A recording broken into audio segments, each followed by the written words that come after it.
नमस्कार दोस्तों, आज हम रामायण की ऐसी कथा को सुनाने जा रहे हैं जो शायद ही आपने पहले सुनी हो। लेकिन इस रोचक कथा को सुनने से पहले अगर आप हमारे चैनल पर पहली बार आए हैं तो चैनल को सब्सक्राइब कर बेल आइकॉन जरूर दबा लें। चलिए अब कथा को सुनाते हैं। अयोध्या के राजा दशरथ की 3 पत्नियों और उनसे होने वाले 4 पुत्रों राम, लक्ष्मण, भरत और शत्रुघ्न के बारे में सभी जानते हैं, लेकिन भगवान राम की बड़ी बहन के बारे में हर किसी को नहीं पता। वाल्मीकि रामायण में भी राम की बहन शांता के बारे में जानकारी नहीं है, लेकिन दक्षिण पुराण में भगवान राम की बहन शांता का इतिहास जरूर मिलता है। भगवान राम की बहन शांता का सच यह है कि शांता राम की बड़ी बहन और माता कौशल्या की बेटी थी। वह बहुत ही सुंदर और हर कार्य में निपुण थी। शास्त्र से लेकर पाक कला तक में एकदम पारंगत। वहीं रानी कौशल्या की बहन थी रानी वशिनी, जिनका विवाह अंग देश के राजा रोमपद के साथ हुआ था। दुर्भाग्य की बात ये थी कि किन्हीं कारणों से उनकी कोई भी संतान न हो सकी। एक दिन वशिनी राजा रोमपद के साथ कौशल्या से मिलने अयोध्या आई।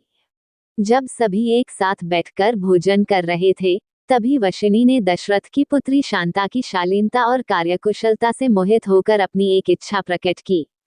वशिनी ने कहा, वैसे तो मेरी कोई भी संतान नहीं है, लेकिन मेरी इच्छा है कि शांता की तरह ही मेरी भी एक पुत्री हो। वशिनी की इस बात पर राजा दशरथ उन्हें शांता को गोद देने का वचन दे देते हैं।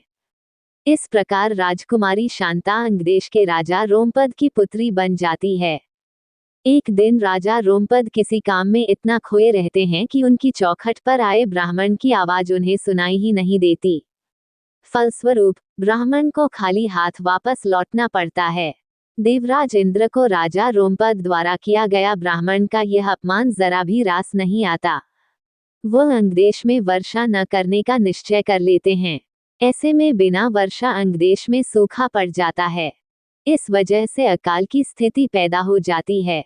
इस समस्या से उबरने के लिए राजा रोमपद ऋषि श्रंग के पास जाते हैं और उनसे इस समस्या का उपाय पूछते हैं। ऋषि राजा को यज्ञ कराने की सलाह देते हैं, जिससे रूठे इंद्रदेव को मनाया जा सके। राजा रोमपद ऐसा ही करते हैं और यज्ञ के बाद अंगदेश में पुनः वर्षा होती है। इससे अंगदेश में आई समस्या का अंत होता है। ऋषि श्रंग से प्रसन्न होकर राजा रोमपद उनसे अपनी पुत्री शांता का विवाह करा देते हैं। शांता के बाद राजा दशरथ के कोई संतान नहीं थी। इसके लिए वह बहुत ही चिंतित रहते थे। इसी कारण वह भी ऋषि श्रंग के पास जाते हैं।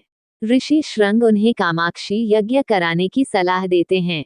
ऋषि के कहे अनुसार राजा दशरथ कामाक्षी यज्ञ संपन्न कराते हैं और प्रसाद के रूप में खीर बनवाते हैं। यज्ञ समाप्त होने के बाद जो खीर का प्रसाद था, उसे राजा दशरथ की तीनों पत्नियां कौशल्या, सुमित्रा और कैकेयी ग्रहण करती हैं। कामाक्षी यज्ञ के प्रताप से रानी कौशल्या को पुत्र के रूप में राम, कैकेयी को भरत और सुमित्रा को लक्ष्मण व शत्रुघ्न की प्राप्ति होती है। चारों पुत्रों को अपनी बहन शांता के बारे में कुछ भी मालूम नहीं होता है।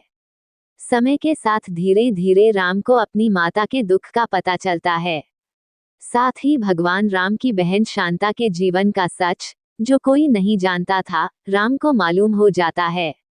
बहन शांता के बारे में जानने के बाद राम अपनी मां को बहन शांता से मिलवाते हैं और सभी पुराने मतभेदों को दूर कर एक साथ रहने का वचन देते हैं। सभी भक्त लिखे जय श्री राम।